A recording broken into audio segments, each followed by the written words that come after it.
The FBI gathered intelligence last summer that suggests Russian operatives tried to use Trump advisors, including Carter Page, to infiltrate the Trump campaign, according to U.S. officials. The new information adds to the emerging picture of how the Russians tried to influence the 2016 election, not only through email hacks and propaganda but also by trying to infiltrate the Trump orbit. The intelligence led to an investigation into the coordination of Trump's campaign associates and the Russians. These officials made clear they don't know whether Page was aware the Russians may have been using him.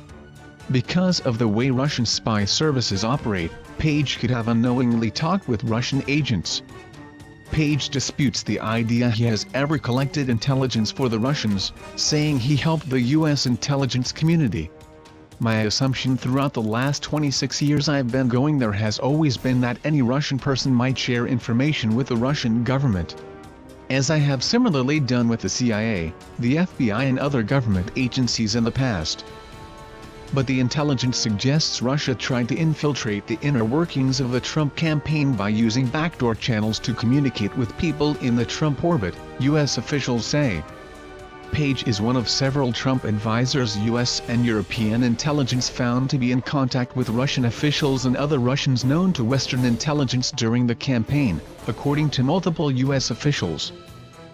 The scope and frequency of those contacts raised the interest of U.S. intelligence agencies.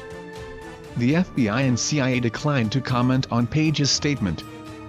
In 2013, Page had meetings with a Russian man who turned out to be a spy, according to federal prosecutors.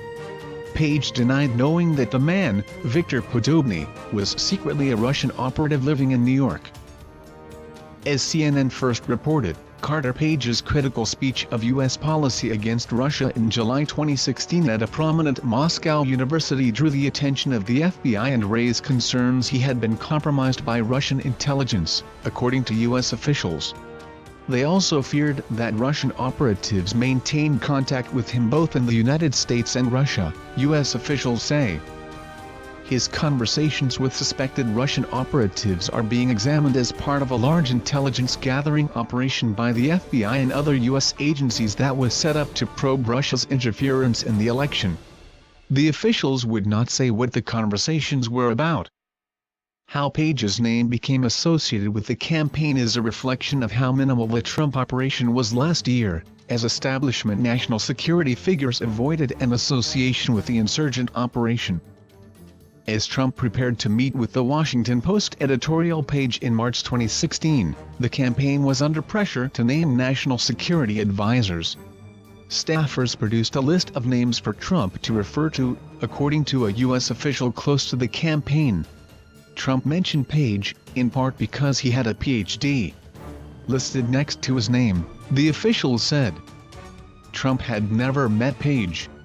Sam Clovis, co-chairman of the campaign, helped gather the names that the candidate used.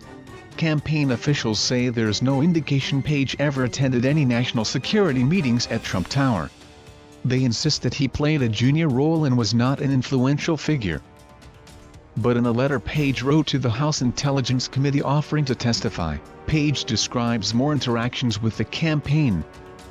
For your information, I have frequently dined in Trump Grill, had lunch in Trump Cafe, had coffee meetings in the Starbucks at Trump Tower, attended events and spent many hours in campaign headquarters on the 5th floor last year. The FBI had Page on their radar for at least 4 years, according to court documents and U.S. officials. The Bureau also knew about Page from its 2013 investigation into a Russian spy ring in New York. One of the spies was taped saying he tried to recruit Page, and Page admitted meeting him. But Page says he didn't share anything sensitive and didn't know he was talking to a spy. He also traveled to Russia frequently and interacted with officials that the FBI was concerned were acting on behalf of the government.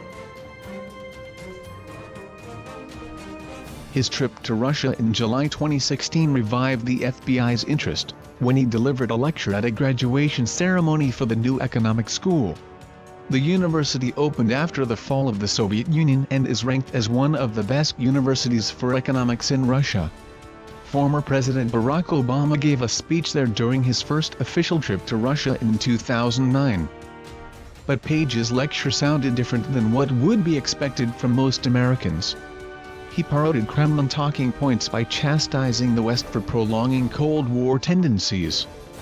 Ironically, Washington and other Western capitals have impeded potential progress through their often hypocritical focus on democratization, inequality, corruption and regime change, he said, adding that U.S. foreign policy toward Russia was condescending and hostile.